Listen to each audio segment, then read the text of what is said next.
이 무역 전쟁이 미국 주도로 미국이 이기는 중국이 질질 끌려가는 지난 일기처럼 이렇게 될 거냐의 부분에서는 많은 전문가들이 그렇게 생각하지 않아요.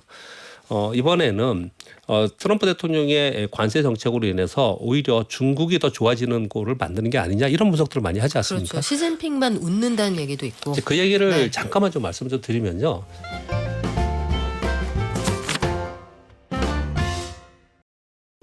여러분, 원래 방송에서 쓰면 안 되는 표준어가 아닌 말인데 혹시 지팔, 지꼰 이런 단어 아시나요? 자기 팔자 자기가 꼰다. 트럼프 대통령이 지금 미국 경제를 그렇게 꼬이게 하고 있는 것 같은데 문제는 미국만 꼬이는 게 아니라서예요. 전 세계가 관세 패닉 증시를 보이고 있는 상황입니다. 간밤 뉴욕장을 보면 90일 동안 상호 관세 유예한다는 그 뉴스 하나에 순식간에 6%가 올라가는 거, 이거 정상적인 상황은 아닌 것 같죠? 이럴 때 어떻게 진단하고 대비해야 되는지 청진기 딱 대보겠습니다. 교보증권 박병창 이사에게 들어보겠습니다. 안녕하세요. 예, 안녕하십니까. 자, 오늘 서지현님과 함께 이 투자 포트폴리오 구성해볼게요. 같이 들어주세요. 자, 트럼프 미국 대통령이 관세 전쟁 시작하면서 전 세계 증시가 정말 요동을 치고 있어요. 예. 저도 2008년 세계 금융위기 당시에 현장 기자였는데 뭐 그때 못지 않은 것 같거든요. 이런 증상 언제까지 갈까요? 네, 그렇습니다. 지금 상황이 뭐 관세로 인한 텐트럼이다 이렇게 표현을 좀 쓰고 있는데 저도 뭐 증권사에서 오래 있었는데 이런 상황은 거의 금융위기급이다. 낙폭은 이제 그 정도로 좀 보고 있습니다. 지금 말씀하신 텐트럼이라는 게 발작 증상이다 예, 이 말씀이죠. 그런데 이제 이렇게 이틀 동안에 10% 이상 급락을 하는 상황이 되면은 주식시장 내부에서는 뭘 걱정을 하냐면 소위 마진콜이 발생을 하면서 매물이 매물을 낳는 이제 그런 상황이 계속 이어질까봐 걱정을 좀 하는 거고요. 좀 더 길게 보면은 이것으로 인해서 경기 침체로 들어가는 상황이 되지 않나 이렇게 좀 보고 있는 거죠. 지금 상황은 뭐 나중에 다시 이 상황에 대해서 정의를 하겠지만 금융위기급이다. 그래서 이 상황이 얼마나 더 갈지 이런 부분 좀 생각을 하고 있는데 일단 뭐 개인적인 생각은 이번 주에는 그래도 마무리를 좀 하려고 하지 않을까라는 생각이 됩니다. 이번 주에 왜 그렇게 보냐면은 네. 이제 단기적인 것과 장기적인 것을 이제 구분을 좀 해야 되는데 지금 말씀드린 바와 같이 단기적으로는 수급적 왜곡 현상이 지금 발생이 된 것이기 때문에 일단 마진콜이 발생된 헤지펀드들이 이제 매물을 내놓는 부분 더 이상 매물을 내놓지 않거나 또 반대로 그 매물이 거의 다 소진이 됐으니까 매수세가 들어오는 그런 어떤 시점이 발생이 되는데 이번에 하락의 폭을 봐서는 이 낙폭의 힘을 봐서는 뭐 거의 마무리됐다라고 좀 보실 수 있는 거고요. 그리고 특히나 어제 그 미국 시장의 장중에 가짜 뉴스가 있었지 않습니까? 네. 그게 이제 가짜 뉴스는 좀 나쁜 거지만 시장에는 좀 도움이 됐습니다. 어떻든 간에 가짜 뉴스를 통해서 시장이 급반등을 함으로써 매도를 내놓을 사람들의 매도가 일시적으로 다 급하게 나왔는데 그걸 받으면서 올라왔거든요. 그러니까 악성 매물이라고 표현하는 부분이 네. 장중에 좀 해소가 되는 그런 과정이 좀 됐습니다. 그래서 지금 이제 시간에서도 미국 나스닥 선물이 올라가고 아시아 시장이 올라가는 그런 기반이 됐다 이렇게 볼 수가 있는 거고요. 근데 이제 길게 보면 좀 다르죠. 이게 이제 고민인 거죠. 이런 부분들이 경기 침체로 가는 트리거가 될 것이냐. 그래서 결국은 뭐 반등은 하겠지만 이후에 점차적으로 트럼프의 정책이 실패함으로써 경기 침체로 전 세계가 들어가느냐 부분은 지금 설왕설래하고 있는 부분이기 때문에 그건 추후의 문제인 것 같습니다. 근데 행복 회로를 조금만 돌려보자면 말씀하신 것처럼 호재가 하나 나왔을 때 다들 달려갈 준비가 돼 있다. 네. 실탄도 있고 아직까지 투심이 시장을 완전히 버린 건 아닌구나. 네네. 요건 어제 확인이 된 것 같고 그렇죠. 2008년 세계 금융위기 당시는 시스템적 리스크잖아요. 네. 은행이 망가져 버리는 맞습니다. 거. 근데 이번에는 그냥 자기가 메이드 인 아메리카 리스크니까 예. 망치질 그만하면 되잖아요. 그렇죠 지금. 그러면은 우리가 예상했던 것보다 훨씬 빨리 회복될 수도 있는 거 아니에요? 그렇죠. 지금 트럼프 대통령이 지금 2기지 않습니까? 네. 1기의 관세를 통한 무역 전쟁을 벌였던 것과 지금하고 차이점은 그때는 1기 끝나고 나서 재집권을 준비하면서 꽤 긴 시간 준비를 했었어요. 2017년도에 1기 취임을 한 거잖아요. 1년을 준비하고 2018년부터 2019년도까지 1년 반을 관세 전쟁을 일으킨 거거든요. 근데 이번에는 시작하면서 곧바로 시작을 했지 않습니까? 그동안 준비한 게 많더라고요. 그렇죠. 근데 결국은 더 강하게 하고 걷어들인 것도 더 빨리 할 수밖에 없습니다. 왜냐? 행복회로의 가장 끝점은 어디냐면은 내년에 중간평가를 하는데 내년까지 경기가 기울어지는 것, 침체기로 가는 것, 그리고 시장이 이렇게 폭락하는 것을 트럼프 대통령이 계속 보고만 있을 것이냐, 그렇게는 못할 거라는 거예요. 그러니까 더 빨리 강하게 관세 또는 자기가 원하는 것들을 지금 먼저 발표를 해놓고 그것을 다시 걷어들이는 것도 훨씬 더 일기 때보다는 빨리 될 수 있다라는 것이 전체적인 이제 주식시장에서 바라보는 관점인데, 걱정거리는 그가 원하는 대로 될 거냐는 거예요. 전체적인 시스템이 그가 원하는 대로 되지 않고 만약에 삐끗해서 전체적으로 글로벌 경기가 침체기로 들어가면 그건 이제 나중에 회복을 못 한다는 거죠. 그래서 뭐 레리 서머스나 아니면 특히 뭐 어제 다이먼 교수가 계속 얘기를 하는 부분은, 제이미 다이먼 얘기를 하는 거는, 이건 빨리 회복을 하면은 빨리 걷어들이면 별 문제가 없을 수 있지만 시간이 길면 길수록 이거는 다시 되돌릴 수가 없다, 이런 얘기 계속 하고 있는 거죠. 그러니까요. 지금 월가에서는 그래서 미국 올해 성장률 전망치를 예. 최악의 경우에 마이너스까지 보기도 하던데, 네네. 선물 시장에서 무섭게 팔아버리면 현물이 흔들릴 수밖에 없잖아요. 네, 맞습니다. 이쪽의 매도 공세는 좀 잦아들었습니까? 뭐 오늘은 뭐 이렇게 강하게 팔고 있지는 않지만 4월 2일 이후로 외국인들이 계속 팔고 있는 그런 상황인데요. 선물 시장은 3월, 6월, 9월, 12월 만기가 있기 때문에 만기 이후에 이제 포지션들을 가져가는데, 우리나라의 기준으로 보면은 우리나라는 선물 매수 포지션들을 한 4만 계약 이상 정도로 가져가지는 않아요. 그러니까 지금 최근에 나온 것을 보면은 뭐 극한까지는 지금 매도를 좀 한 것으로 좀 보여집니다. 그래서 그 규모는 다시 또 되돌리는, 즉 쇼커버하는, 매도를 커버링하는 이제 이런 부분이 좀 나올 건데, 사실 우리가 걱정하는 부분은 그 부분은 만기가 있는 파생 상품이기 때문에 결국은 샀다 팔았다를 계속 합니다. 그렇죠. 근데 문제는 그것으로 인해서 프로그램 거래가 계속 매도로 나온다는 얘기죠. 지금 외국인들이 지금 4월 1일부터 7일까지 어제까지 지금 며칠 안 지났잖아요. 외국인들이 6조 4천억을 매도를 했습니다. 거의 대부분의 프로그램 매도로 좀 나오고 있는 그런 상황인 거거든요. 그래서 이 프로그램 매도가 줄어드는 상황이 굉장히 중요한 건데, 그러기 위해서는 선물 옵션이 선물 시장에서 반대 포지션을 가야 되는데, 이거는 일반적인 상황에서 가지 않고요. 다음 월물, 그러니까 지금 6월물 거래가 되고 있는데, 6월물에 가서나 이게 포지션이 좀 바뀌지, 그 전까지는 지금 매도 포지션으로 계속 갈 가능성이 있습니다. 당분간 좀 때려 맞을 수도 있다는 말씀인데, 아시아 증시가 사실은 아시아의 대부분의 국가들이 고관세를 맞았어요. 왜냐하면 여기에서 주로 수출을 해서 미국 시장에서 흑자를 보니까. 네. 그래서 이런 것들이 어제 아시아 증시에 반영이 됐는데, 어제 물론 중국 증시도 많이 빠졌습니다만, 저는 어떤 생각을 했냐면, 중국 증시 청명절 휴장으로 이틀 쉬고 왔잖아요. 네. 그거 이틀치라고 생각을 하면, 어제까지 3일치. 그렇게 생각하면은, 나눠서 생각하면 네.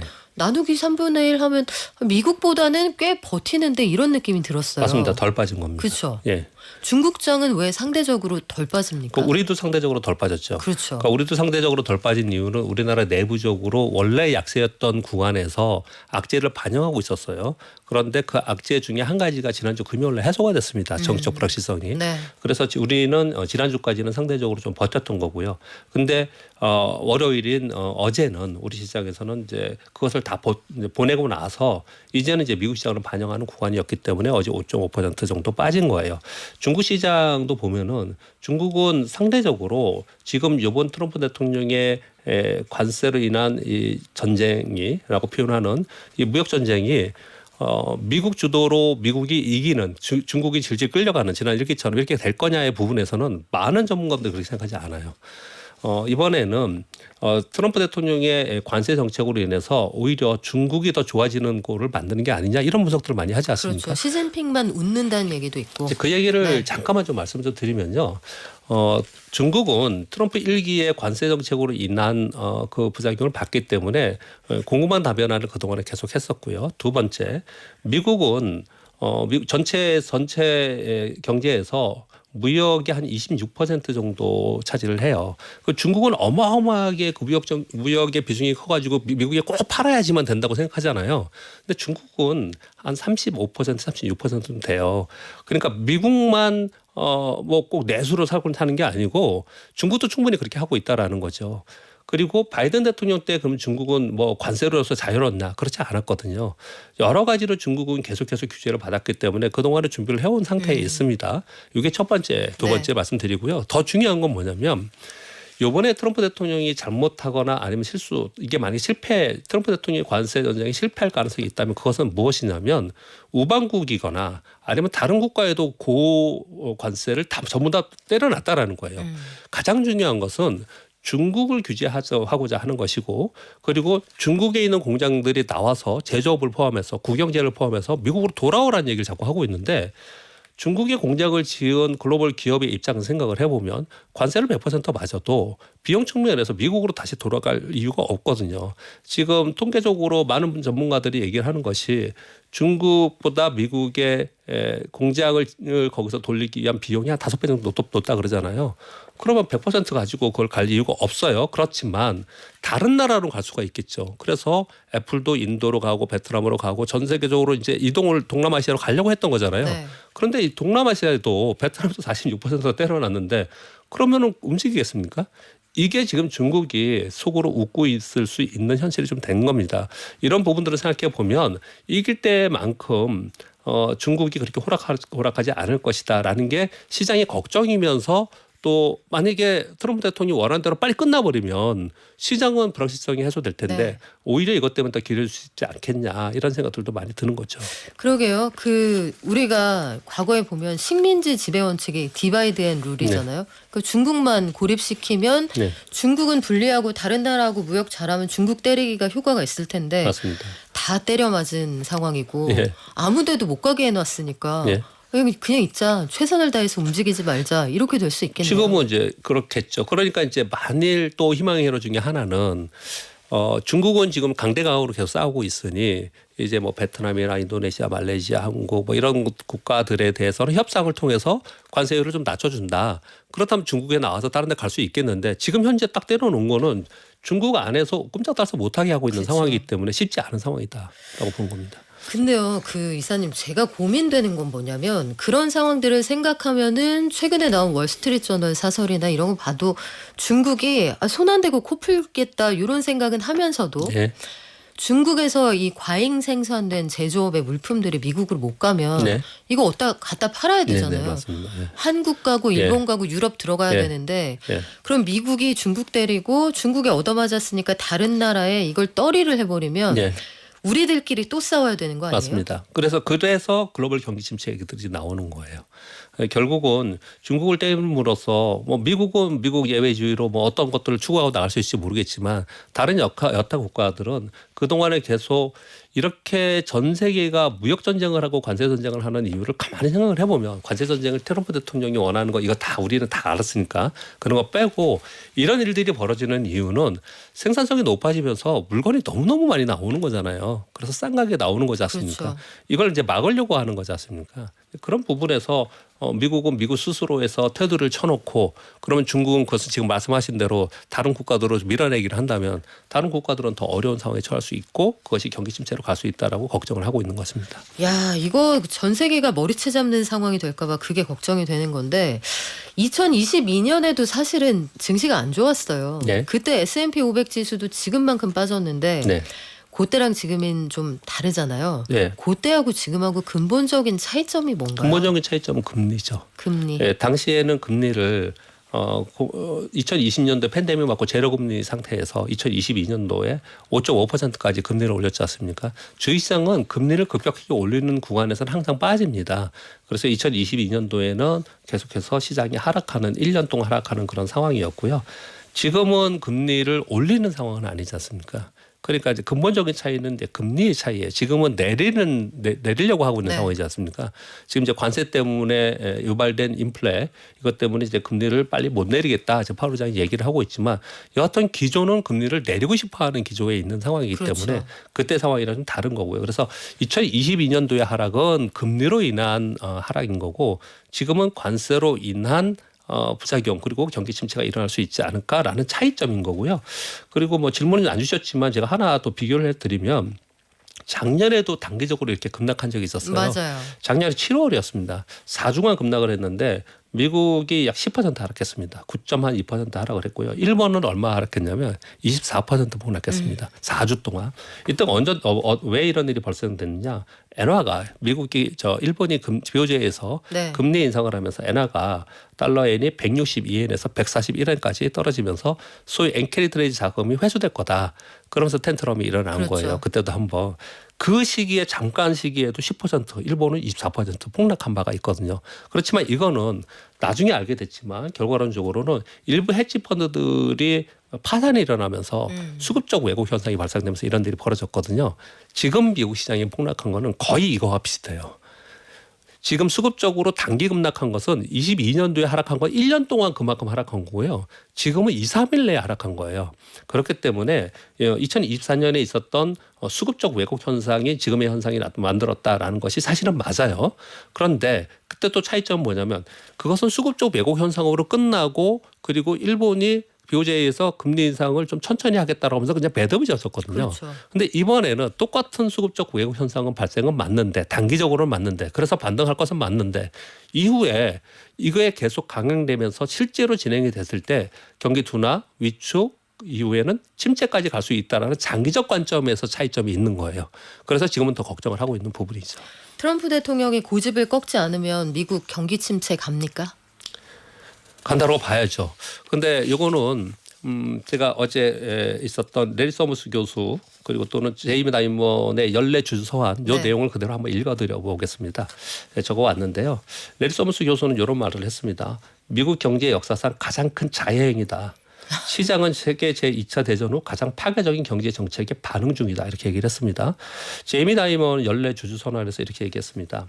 제목이 뭐냐면 우리가 알던 세상은 바뀌었습니다. 이렇게 제목이고요. 트럼프 대통령의 관세로 인해서 인플레는 반등할 것이고 경기 침체는 아직 불분명하지만 성장이 둔화되는 것은 분명하다라고 표현을 했습니다. 즉, 이 부분은 제가 논할 부분은 아니고요. 월가에서도 아직까지 이걸 경기 침체다 아니다라고 얘기를 하고 있는 상황은 아니에요. 다만 이것이 향후에 트럼프 대통령이 걷어들이는 작업, 즉 관세율을 낮추다든지 협상을 한다든지 유예기간을 준다든지 이런 부분이 없이 지금처럼 계속 간다면 결국은 경기 둔화의 과정을 겪을 것이고 그것의 마무리에 가서는 침체에 갈 가능성이 상당히 높아진다 확률적으로 이렇게 얘기를 하는 거죠.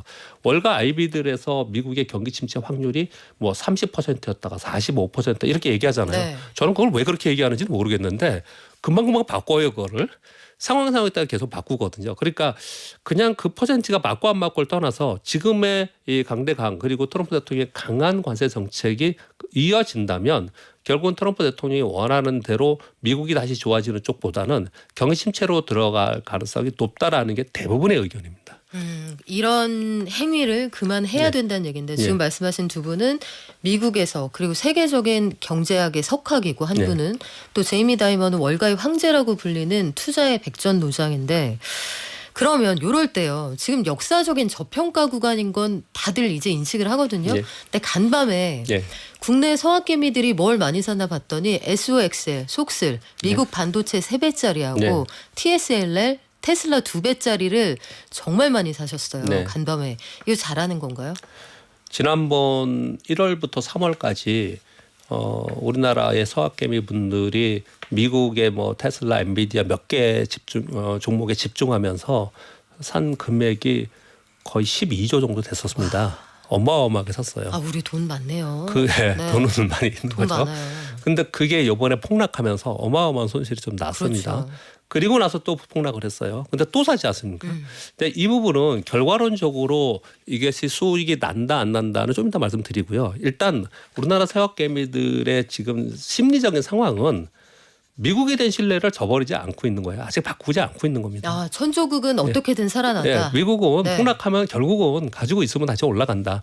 이게 2008년부터 이랬던 거예요.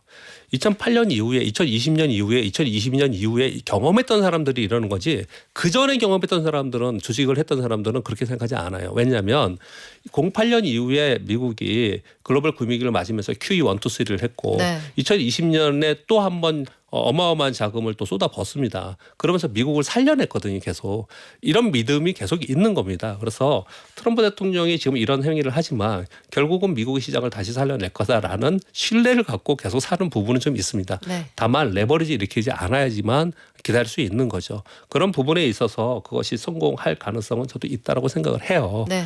그런데 이제 이렇게 폭락을 했을 때 매수하는 것이 맞냐 안 맞냐의 문제에서는 단기적으로는 맞다라고 저는 생각을 합니다. 4848 전략인 거죠, 이건. 예, 왜냐하면 네. 이제 패닉 셀이 일어날 때는 반등곡 주기 때문에 그럴 때 매수한 들어본 것은 뭐 맞다고 생각을 하는데 아까 말씀을 드렸듯이 이것이 패닉 셀에 의해서 폭락을 했다가 반등을 하는데 다시 추세대로 상승 추세나 다시 갈 수 있느냐 예전처럼 좋은 추세로 그렇지 않고 경기 침체를 반영하면서 올라갔다 다시 내려가고 또 조금 올라갔다 다시 내려가면서 꽤 오랜 동안 시장이 하락하는 이렇게 될 것이냐는 지금 판단할 수가 없습니다. 왜냐하면 트럼프 대통령이 어떻게 할지 모르니까 네. 결국은 지금 단기적인 매수의 관점에서는 맞다라고 생각을 하는데 중장기적 관점에서 이 부분이 맞다라는 것은 지켜봐야 된다 생각합니다. 그동안 수익보다 손실이 굉장히 크실 텐데 그럼 그런 분들은 이때를 어떻게 지나보내야 돼요?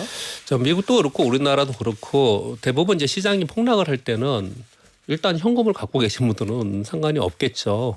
그런 걱정이 없는데 네. 대부분 이제 그러니까. 없어요. 네. 탈 물이 없습니다. 그러니까요. 네. 현금 갖고 계신 분들은 빼고요. 주식을 갖고 있는 분들의 현명한 전략, 저 경험상으로 말씀을 좀 드리면요.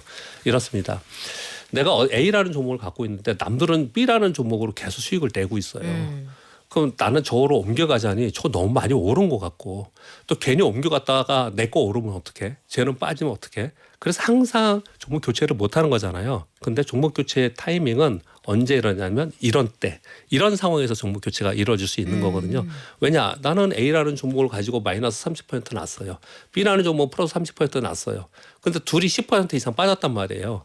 그리고 나서 만약에 시장이 정상화된다면 네. 원래 안 좋았던 종목이 올라가느냐 그렇지 않고 원래 좋았던 종목이 훨씬 더 빠르게 올라가고 정고점 돌파하면서 수익률을 더 높게 주거든요. 그래서 같이 빠졌다면 종목 교체의 타이밍이 될 수 있다라고 생각을 하고요. 그리고 여러분들이 아마 실질적인 고민을 하나 말씀드려볼게요. 내가 지금 손실이 마이너스 30% 나고 40% 나가지고 어마어마하게 고생을 하고 있었습니다. 근데 요번에 또 폭락을 해서 일단 내가 폭락을 맞은 상태에서 더 빠진 거기 때문에 마이너스 30%인 사람은 마이너스 한 35% 이렇게 났을 거예요. 그렇죠. 근데 저 위에서 있던 사람은 요번에 폭락하면서 마이너스 30% 종목이 확 빠진 사람도 있어요. 그래서 쟤도 마이너스 30%고 나도 마이너스 35% 비슷해져요. 이렇게 폭락을 할 때는. 네. 이렇게 폭락할 땐 비슷해지거든요. 그러면 내가 이걸 만회를 하면서 만회하고 다시 30%를 복구하고 플러스로 갈 기회는 평상시 시장에서 나타나지 않습니다. 이런 기회에 그런 것들을 내가 바꿔나가든지 다른 네. 것들을 옮겨가는 상황 속에서 이런 것들이 맞춰지거든요. 이게 굉장히 중요합니다. 이걸 하느냐 네. 못하느냐가 주식시장에서는 이후에 투자 성과에서 굉장히 많이 달라집니다. 자, 여러분 파도 타기 한번 하셔야 될 것 같죠? 지금까지 교보증권 박병창 이사와 함께했습니다. 네, 고맙습니다. 감사합니다.